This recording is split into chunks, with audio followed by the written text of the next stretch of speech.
Morning 11th class. आज हम आपकी जो आपका मैंने सेट कंप्लीट करवाया था उसकी आज हम रिवीजन करेंगे। चैप्टर 1 जो आपका सेट है उसकी आज हम रिवीजन करेंगे। जो भी इसमें कंसेप्ट था, सब सेट क्या होता है, नल सेट क्या होता है, इक्वल सेट क्या होता है, सभी की हम आज रिवीजन करेंगे। मैंने कुछ क्वेश्चन बना रखे हैं, इन क्वेश्चन से ही आपका मैं बेस क्लियर करवाऊंगा। सबसे पहले मैंने आपको बताया था कि व्हाट इज सेट। दिमाग में यही क्वेश्चन आता है कि सेट क्या होता है, व्हाट इज सेट। सबसे पहले मैथ के अंदर हम सेट का मीनिंग क्या रखता है। मैथ के अंदर जैसे अगर मैं बात करूं, सेट का मतलब होता है collection of objects, collection of objects.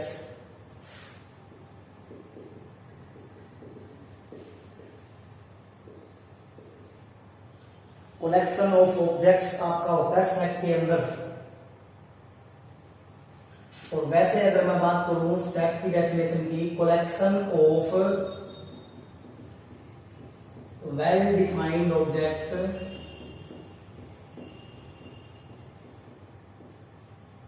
बस बेटे, जहां पे जो ये वर्ड है ना वेल डिफाइंड, ये अपने आप में गहरा भी नहीं रखता। जो वेल डिफाइंड है इसी से ही आपका सेट बनेगा। देखो वैसे तो सेट का मतलब है चीजों को कलेक्ट करना, उनकी कलेक्शन करना, बट फिर भी जो अगर मैं बात करूँ ना वेल डिफाइंड की, तो वेल डिफाइंड का मतलब यहां से क्या होता है कि जो डेफिनेशन है ना अलग अलग चीज की, डेफिनेशन शुड नॉट वेरी। मतलब मेन बात क्या है, अगर आप किसी भी बंदे से पूछोगे जाके भाई ये सेट होगा या नहीं होगा, तो वो उसकी राय सेम रहनी चाहिए, राय आपकी उसकी बदलनी नहीं चाहिए। ये मेन बात होती है। जैसे अगर मैं बात करूं, अभी हम ये मैंने 4-5 एग्जाम्पल ले रखे, इसमें हम देखेंगे कौन सा सेट है कौन सा नहीं है। पहली बात आपको सेट की डेफिनेशन पता होनी चाहिए, collection of well defined objects. Well defined का मतलब क्या है, डेफिनेशन शुड नॉट वेरी। आप अलग अलग बंदों से पूछोगे ना तो उसकी राय सेम रहनी चाहिए, तो वो होता है आपका मैथ्स के अंदर सेट है। सेट का मतलब ये तो है कि कलेक्शन हो गया, मेरी ऑब्जेक्ट्स की कलेक्शन तो होगी, बट मैथ्स के अंदर उसको सेट होने के लिए ना कुछ कंडीशन फॉलो करनी पड़ेगी, तो वो चीज इसमें होती है सेट के अंदर। जैसे अगर मैं फर्स्ट एग्जांपल की अपनी बात करूं, which of the following are set, the collection of all months of year beginning with letter J. अगर मैं लेटर जे से शुरू होने वाले मंथ्स की कलेक्शन करना चाहता हूं, पहली बात कलेक्शन का मतलब सेट ही होता है, बट मैथ्स के अंदर अगर उसको सेट बनना है, कलेक्शन ऑफ ऑब्जेक्ट्स बनना है, तो क्या होना पड़ेगा, उसको वेल डिफाइंड होना पड़ेगा। तो अगर मैं भी बात करूं, जे से स्टार्ट होने वाले मंथ आपके जून, जुलाई, जनवरी, ये आपके हो जाते हैं। अगर आप किसी की बंदे से जाके पूछोगे ना तो वो आपको मना नहीं करेगा कि हाँ भाई ये नहीं होते, ये ही होते हैं। तो बस इसलिए ये आपका वेल डिफाइंड। आप किसी भी बंदे से जाके पूछो, किसी भी पर्सन से जाके पूछो, तो वो आपको यही बताएगा। लॉजिकल वे में आपको रीजन पता करना है, मतलब जनरली जे से शुरू होने वाले आपके ये किसी के पास भी जाओ उसकी राय नहीं बदलेगी, तो वो होता आपका सेट है। बस मैथ्स के अंदर वेल डिफाइंड होना चाहिए, इसी को हम बोलते हैं सेट। अब सेकंड एग्जांपल लेते हैं, collection of all boys in your class. Class के अंदर जितने भी बॉयज है ना, क्या उनकी कलेक्शन मेरा सेट बन सकता है?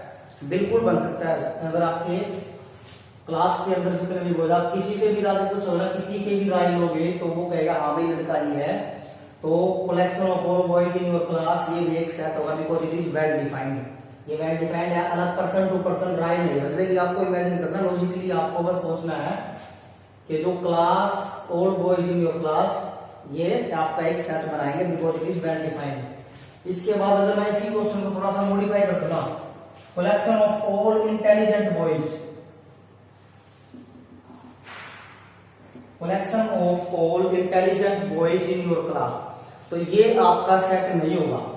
ये सेट क्यों नहीं होगा? बिकॉज जो मैंने सेट की डेफिनेशन लिखी है ना, collection of well defined objects, ये वेल डिफाइंड नहीं है। बिकॉज इंटेलिजेंट बॉयज जो है ना, अलग अलग टीचर्स की नजर में ना अलग अलग हो सकते हैं। वो कैसे? अगर मैं बात करूं, अगर कोई फिजिक्स का टीचर है तो उसकी नजर में कोई एक लड़का इंटेलिजेंट हो सकता है, फिजिक्स के टीचर की नजर में कोई एक लड़का इंटेलिजेंट हो सकता है, बट वही सेम लड़का मैथ्स के टीचर की नजर में क्या पता वो नालायक हो, वो होशियार नहीं हो, क्या पता वो मैथ्स में भी को, तो वो टीचर थोड़ा ना बताएंगे हाँ भाई वो होशियार है।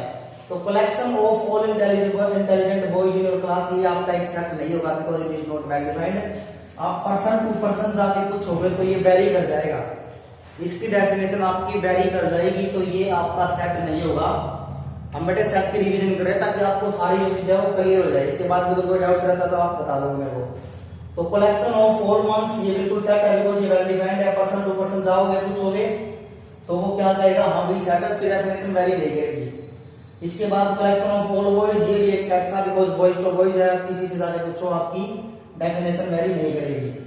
इसके बाद collection of all intelligent boys, अगर आपके इंटेलिजेंट बॉयज है ना तो वो आपका सेट नहीं होगा, बिकॉज अलग अलग टीचर्स की नजर में ना अलग अलग उनके सब्जेक्ट्स के अकॉर्डिंग बच्चे इंटेलिजेंट हो सकते हैं, तो ये वेल डिफाइंड नहीं है। अगर किसी और टीचर से पूछोगे, आपने कलेक्शन कर लिया, फॉर एग्जांपल आपने अपनी क्लास के इंटेलिजेंट बॉयज का कलेक्शन कर लिया और आप वो मैथ्स के टीचर को ले जाकर दिखा रहे हो, बट वो बोल देगा नहीं ये तो बहुत वीक है, तो उसको कुछ आता ही नहीं है।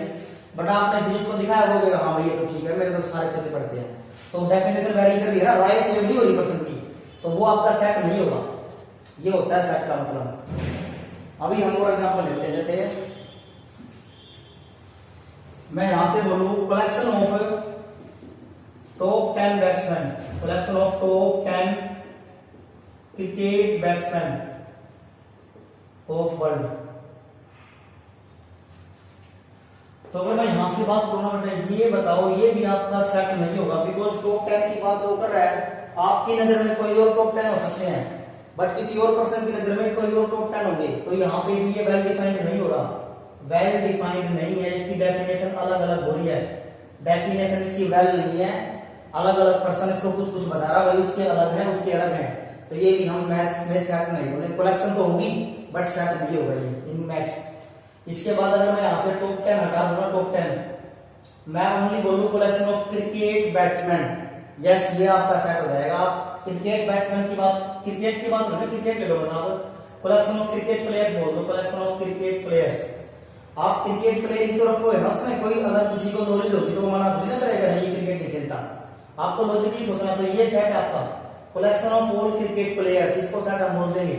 इसकी डेफिनेशन वेरी नहीं करेगी, आप किसी से भी जाके पूछो तो बताएगा हाँ ये तो क्रिकेट ही खेलता है, उसको नॉलेज होगी, लॉजिकल सोचना आपको। इसके बाद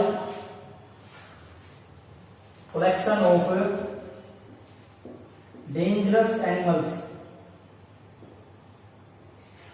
ऑफ वर्ल्ड, ये भी आपका सेट नहीं होगा, because it is also not well defined. Because अगर मैं बात करूं बेटा डेंजरस एनिमल, किसी को किसी से भी डर लग सकता है, उसकी नजर में इसके जो टॉप 10 डेंजरस एनिमल है वो अलग होंगे, डेंजरस एनिमल अलग होंगे, किसी को किसी से भी डर लग सकता है, किसी को कॉकरोच से लग सकता है, किसी को कीड़ी से लग सकता है, तो वो भी आपका सेट नहीं होगा। Collection of dangerous animal of world, ये भी सेट नहीं है, because it is not well defined. आप पर्सन टू पर्सन जाओगे तो इसकी डेफिनेशन भी आपकी वेरी करेगी, पर्सन की राय बदलेगी, it is not well defined, किसी को किसी से डर लगेगा, किसी को किसी से लगेगा, आपको लॉजिकली सोचना है, तो ये भी आपका सेट फॉर्म नहीं करेंगे। अभी हम अपने नेक्स्ट क्वेश्चन पे बढ़ते हैं, रिवीजन कर रहे हैं हम अपनी सेट की।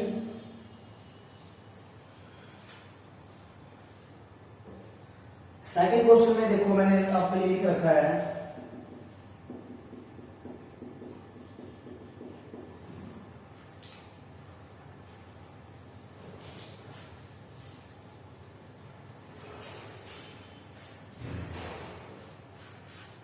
अगर मैं इस क्वेश्चन की बात करूं, आपको ना इसमें ये बताना, देखो अभी मैं अगर ये बोलूं कि इसके अंदर ना कोई एलिमेंट है, मैं बोलूं इसके अंदर कोई एलिमेंट है, तो आप उसको लिखोगे कैसे? जैसे मैं बोलूं 2a के अंदर, तो आप ऐसे नहीं लिख सकते 2 इक्वल टू, ये रॉन्ग है बिल्कुल, ऐसे हम नहीं लिख सकते। तो मैथ्स के अंदर इस चीज का एक सिंबल है, जैसे मैं बोलना चाहता हूं कि 2 बिलोंग्स टू ए, 2a के अंदर है, तो मैं बिलोंग्स लिखने की बजाय मैं क्या लिखता हूं, ये सिंबल आता है ऐसे ही टाइप, बस इसकी आपको रिवीजन होनी चाहिए। जैसे 2 जो है ना वो a के अंदर है, तो 2 बिलोंग्स a, ये चीज आपको करनी है।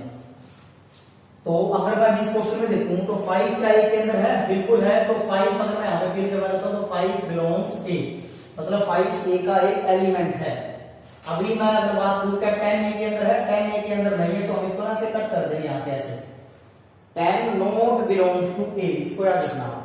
इसी तरीके से अगर मैं 6 की बात करूं तो क्या 6 है? यस 6 इसमें a में बिलोंग कर रहा है, 6 belongs to a।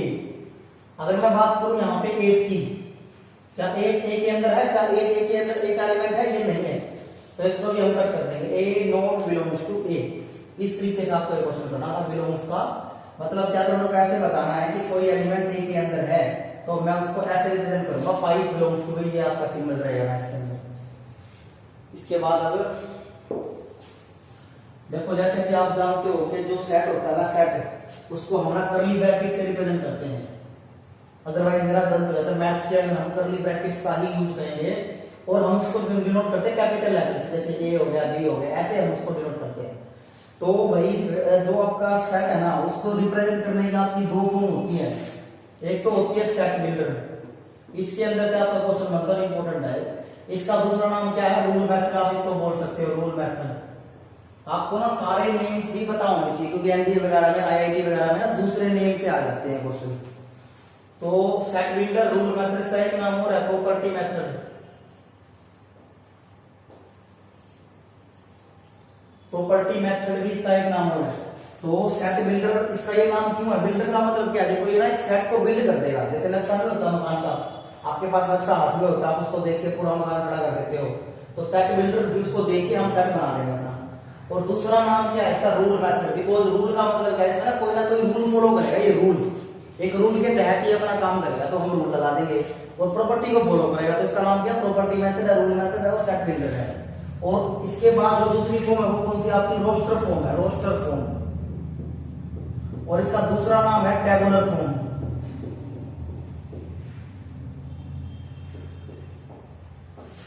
Roster form का मतलब क्या है? मैं सेट को लिख पा रहा हूं टेबल की फॉर्म में। टेबुलर का, इसका रोस्टर और टेबल का मतलब ये होता है, मतलब in the form of elements, आपको उसके अंदर एलिमेंट्स लिखे मिलेंगे। दैट्स व्हाई इसको हम बोलते हैं रोस्टर फॉर्म और टेबुलर फॉर्म। टेबल की तरह हो जाएगा, टेबल सी बन जाएगी 1 2 3 4 5, इस तरीके से आपके एलिमेंट्स लिखे मिलेंगे। उसको बोलते हैं टेबुलर फॉर्म और बोलते हैं रोस्टर फॉर्म। तो ये आपको पता होना चाहिए। अभी हम इसी टाइप के कुछ क्वेश्चन करेंगे। देखो ये हमारा क्वेश्चन रिवीजन में, right in the roster form. आपको इसको रोस्टर फॉर्म में लिखना है, right in the roster form. ये देखो मैंने यहां पे लिख रखा आपके लिए क्वेश्चन। ये क्वेश्चन है, x is an integer and -3x, ये है इसकी बिल्डर फॉर्म। तो इसको मेरे को लिखना रोस्टर फॉर्म, मतलब टेबुलर फॉर्म में, एलिमेंट्स की फॉर्म में।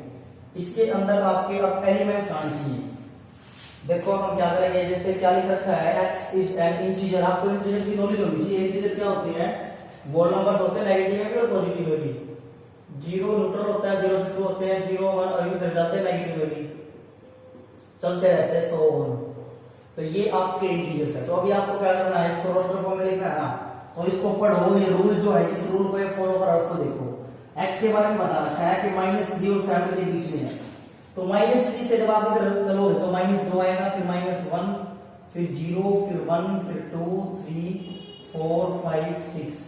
तो ये इसकी रोस्टर फॉर्म हो जाती है। बस इस तरीके से आपको बदलना, मतलब अगर आप उसको रीड करोगे ना तो आपको ये मिलेगा। ऐसे आप दोबारा से एक बार रीड करके देखना कि जो आपने बनाया है वो ठीक भी है या नहीं है। जैसे अगर आप इसको रीड करोगे तो आपको वही तो पता लगेगा ना, ये ऐसे इंटीजर्स हैं जो आपके -3 और 7 के बीच में। तो ये बात आपकी बिल्कुल ठीक है। तो इस तरीके से आपको इसको बदलना है, मतलब बाद में आप रीड भी करके देखना कि आपने जो किया वो ठीक है नहीं है। -3 से 7 के बीच के इंटीजर, ये है आपकी रोस्टर फॉर्म। और आप बोल सकते हैं इसको टेबुलर फॉर्म, टेबल की फॉर्म बनती है एक प्रकार की। तो बिल्डर से रोस्टर में बदलते हैं। अब हम सीखेंगे रोस्टर से बिल्डर में कैसे बदलते हैं। 1.1 की रिवीजन आपकी चल रही है, तो इसको अच्छे से कर लेना। अभी हम, ये मैंने क्वेश्चन लिख रखा आपके लिए 2 4 8 16 और 32 इन बिल्डर फॉर्म। आपको इसको बिल्डर फॉर्म में लिख बनाना है। बिल्डर फॉर्म आपको पता है क्या होती है? हमें एक नक्शा सा बन जाएगा। जैसे ये मेरा ए है, तो आपको ना एक पैटर्न फॉलो कर रहा होगा। यहाँ पे आपने एक पैटर्न को देखो क्या चीज चल रही है यहाँ पे। अगर मैं यहाँ से ध्यान से देख रहा हूँ तो ये क्या चीज चल रही है? जैसे 2 के ना मल्टीपल चल रहे हैं, 2 के चल रहे हैं मल्टीपल्स। मतलब जो 2 की टेबल में आती है ना, 2 2 4 4 2 8 8 2 16 6 2 32, वो तो चल ही रहे हैं। बट जो 2 के मल्टीपल है ना, वो छोड़ छोड़ के वो बैक टू बैक तो नहीं आ रहे ना। जैसे 2 2 4 2 3 तो 6 होता है, तो वो बात भी नहीं है, तो वो भी लगा सकते। तो यहाँ से आप देखो ना, अगर मैं इसको ऐसे लिखना चाहूँ 2 की पावर 2 2 की पावर 3 2 की पावर 4 2 की पावर 5, ये चीज देखो। अब ये आपको दिख गया एक पैटर्न।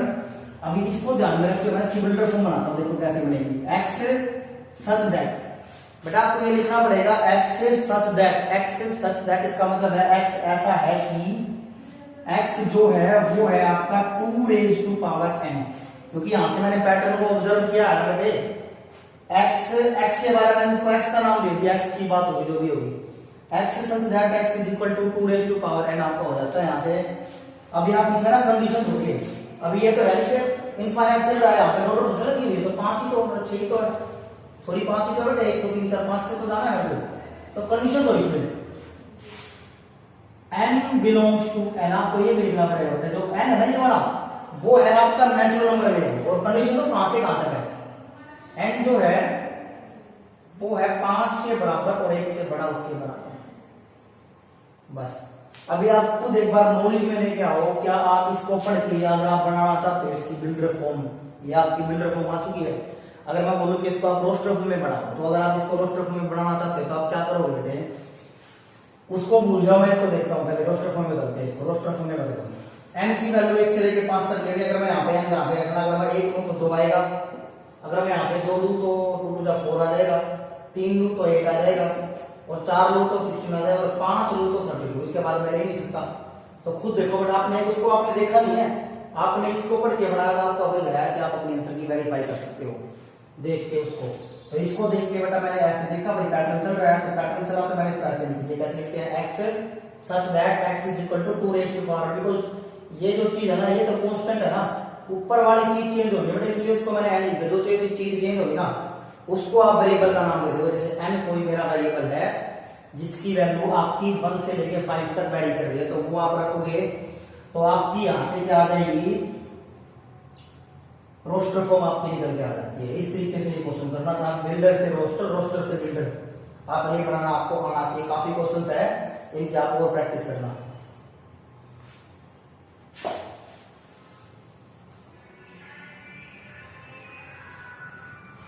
अभी बेटे हम बात करते हैं नल सेट की। नल सेट आपका आया होगा, नल सेट की रिवीजन करते हैं नल सेट की। बेटा नल सेट का मतलब क्या होता है, ऐसा सेट जिसके अंदर एक भी एलिमेंट ना हो, एक भी एलिमेंट ना हो, ऐसा सेट होता है आपका नल सेट। उसको हम अभी तैयार करते हैं नल सेट क्या होगा। जैसे अगर मैं बात करूं यहां से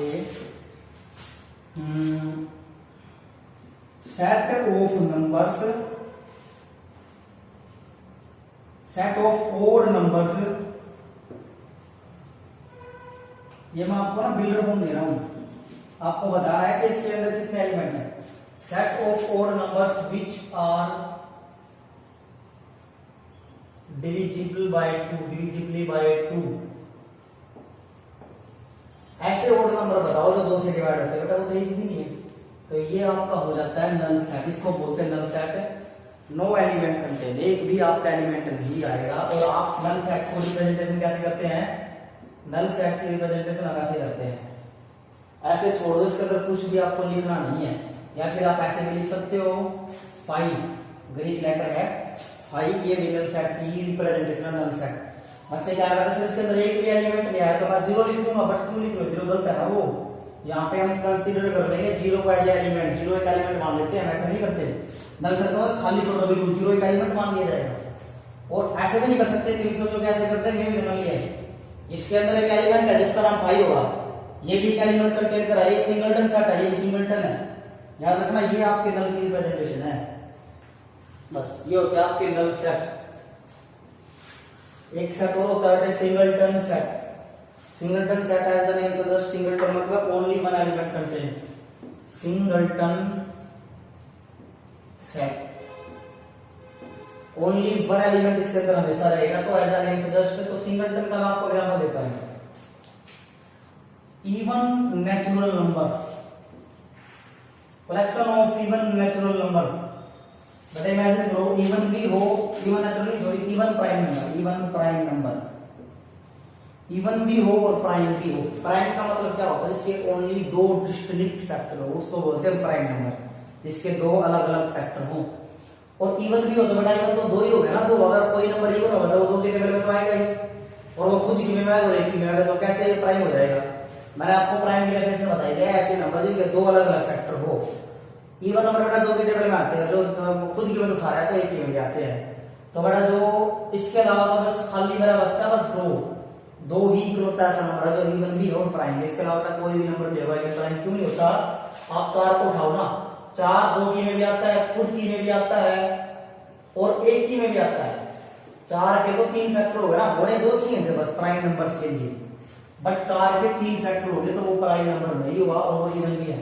तो इकलौता है ऐसा इवन प्राइम नंबर 2 बस, क्योंकि तो 2 एक तो एक की में और एक 2 की में, इसके 2 फैक्टर है तो प्राइम को भी फॉलो कर रहा है और ये इवन भी बिल्कुल 2 की टेबल में भी आता है।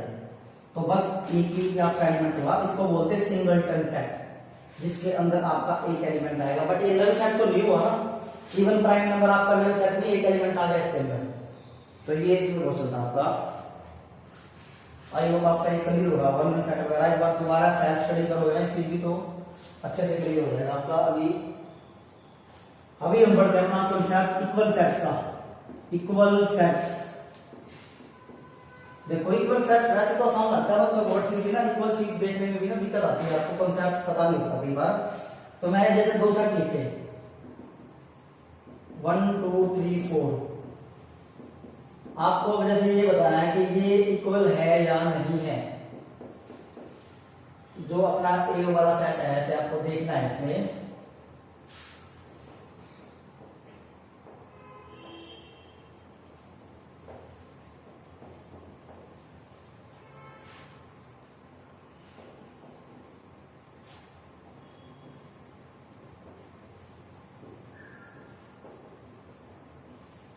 जैसे A B C D E, ये मेरे हैं 5 सेट मैंने आपके लिए लिखे। अब आपको बताना है कौन से इक्वल है कौन से नहीं। जैसे मैं बात करूँ ए की, तो पहली बात तो इक्वल सेट के लिए ना, पहली बात तो बड़ा सेट में ऑर्डर मैटर नहीं करता। आप एलिमेंट्स को आगे लिखो पीछे लिखो कोई दिक्कत नहीं होती। आप आगे 1 को लिखो पीछे 1 को लिखो शुरू में 2 को लिख दो, वो कोई मैटर नहीं होता। इक्वल होने के लिए क्या बात होती है, जितने एलिमेंट जो भी एलिमेंट है के वो सेम एलिमेंट होने चाहिए, मेन बात ये होती है। जैसे आपके ए के अंदर 1 2 3 4 है तो इक्वल सेट्स में 1 2 3 4 ही आपकी होनी चाहिए, एक्स्ट्रा एलिमेंट नहीं होना चाहिए। कई बार क्या होता है जैसे 1 2 3 4 यहाँ भी है और 1 2 3 4 यहाँ है बट एक्स्ट्रा आगे दो, तो ये इक्वल नहीं होगा। आपका ए और डी इक्वल नहीं होंगे, ए और डी आपके इक्वल नहीं होंगे, बिकॉज क्या बात हो रखी है यहाँ पे, एलिमेंट तो सारे हैं बट एक्स्ट्रा आ गया ना, वो इक्वल नहीं होगा। अभी 1 2 3 4 यहाँ पे है, यहाँ पे देखो क्या बात हुई है 1 2 3 4 तो है बट 1 को ना 3 बार लिख रखा है, तो वो कोई मैटर नहीं करता। हालांकि रिपीटिशन सेट्स में अलाउड होती है बट वो किसी को कोई मीनिंग नहीं रखता है। आप इसको लिखते नहीं हो बट अगर कभी लिख भी दिया ना तो वो गलत नहीं होगा। जैसे मैंने 2 को 2 बार लिखा है वो चीज गलत नहीं है, बट हमेशा लिखते भी नहीं है, ठीक है ना। तो रिपीटिशन अलाउड है बट हम लिखते नहीं, इसका कोई मीनिंग नहीं है। जब एक बार आ गया तो 2 बार का क्या मतलब होगा उसका। बस ये बताने के लिए है कि ऐसे इक्वल होते हैं। अगर आपका ऐसे लिखा मिलेगा पेपर में एग्जाम में आ सकता है ना, ऐसे 1 2 3 4 है 1 2 3 4 ये तो सेम एलिमेंट, तो ये भी इक्वल होगा, ये दोनों भी इक्वल होंगे।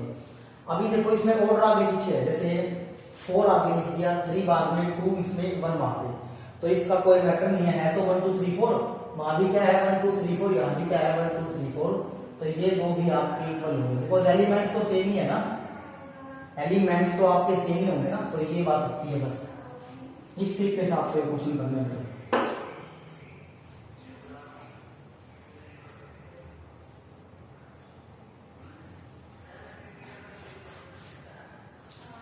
तो इक्वल सेट का ही होगा, आपका कंसेप्ट क्लियर हो गया होगा बेटे। तो अभी हम आगे करते हैं questions.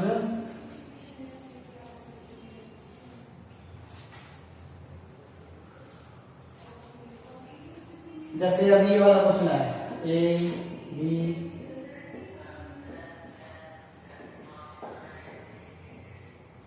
A B C D, बेटा बिल्कुल इक्वल है ये, ऑर्डर मैंने बोला मैटर नहीं करता है। ए बी सी डी यहाँ भी ए बी सी डी है, ए बी सी डी, तो ये दोनों आपके इक्वल सेट्स हैं।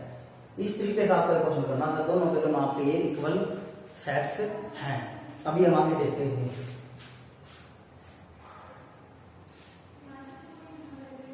बेटा अपनी अच्छे से ना स्टडी करते रहना, अदरवाइज स्टडी में बहुत फर्क पड़ेगा। अपनी नोटबुक वगैरह सारी मेंटेन करना चाहिए। तो अभी हम इसमें आते हैं, इसमें इक्वल सेट देखना है। पढ़ो क्वेश्चन क्या लिखा हुआ है। x is a multiple of 10, x के बारे में बताइए बेटा। Builder form x such that x is a multiple of 10 बताना है। एक लिखी हुई है बिल्डर, वो रोस्टर फॉर्म भी लिखी हुई है साथ साथ। ये आपको बताना है कि ये दोनों आपके इक्वल है या नहीं है। वो हम कैसे बताएंगे, अभी देखते हैं इसमें कैसे हम बताएंगे इक्वल है या नहीं है। बेटा x के बारे में बोला है कि मल्टीपल है 10 का, तो बेटा 10 के मल्टीपल में क्या 15 आता है। 15 10 की जगह में इमेजिन करो, सोचो 20 आता, 10 आता है, 30 आता है, 25 भी नहीं आता, तो इक्वल कैसे हो जाएंगे। अगर आप इसकी बात करोगे, अगर आप इसको एक बार ना आप इसको पढ़ के ना रोस्टर फॉर्म बनाओ, 10 के मल्टीपल 10 20 30 40 ऐसे आएंगे ना बेटा। ये डॉट तो है, 100 तो है, इनफाइनाइट तो है, बट बेटा फिर भी 15 तो नहीं है, इसके अंदर तो ये इक्वल नहीं है, वैसे आपको नहीं है। अभी बेटे हम बात करते हैं इसमें फाइनाइट और इनफाइनाइट सेट क्या होते हैं बेटे। फाइनाइट एंड इनफाइनाइट आपकी पहली डिवाइड हो जाएगी यहां से बेटे। फाइनाइट का मतलब होता है ए set which has finite number of element, we can count finite number of element, मतलब बेटा जिनको हम काउंट कर सके। सेट which is countable, जिसके एलिमेंट को बेटे हम काउंट कर सकते हैं, फाइनाइट नंबर ऑफ एलिमेंट, उसको हम बोलते हैं फाइनाइट सेट। इनफाइनाइट में क्या होगा, जिसके अंदर आपके इनफाइनाइट नंबर ऑफ एलिमेंट्स होंगे, उसको बोलेंगे इनफाइनाइट आपका सेट बोलेंगे। तो ये भी चीज आपकी होती है। अगर मैं इस सेट की बात करूं, यहाँ पे बेटे लास्ट में डॉट डॉट डॉट लगी हुई है, मतलब 100 नहीं चलता रहेगा, ये आपका इनफाइनाइट सेट। आप इसके एलिमेंट्स को काउंट नहीं कर सकते। मैंने लिखा 1 2 3, इसके अंदर 3 एलिमेंट है, तो आप इसके एलिमेंट्स को काउंट कर सकते हो, ये आपका फाइनाइट सेट। तो ये था आपका इनफाइनाइट और फाइनाइट सेट। तो आई होप बेटा आपको 1.1 और 1.2 की रिवीजन हो गई। इसके बाद अगर आपको कोई डाउट है तो आप अपनी कॉपी में डाउट्स को सॉल्व करोगे, और जो भी अगर आपको डाउट्स होते तो आप सेट कर दोगे, तो उनको भी हम सॉल्व करेंगे। और अच्छे से अपनी प्रैक्टिस करते रहना, जो भी आपके क्वेश्चंस आते हैं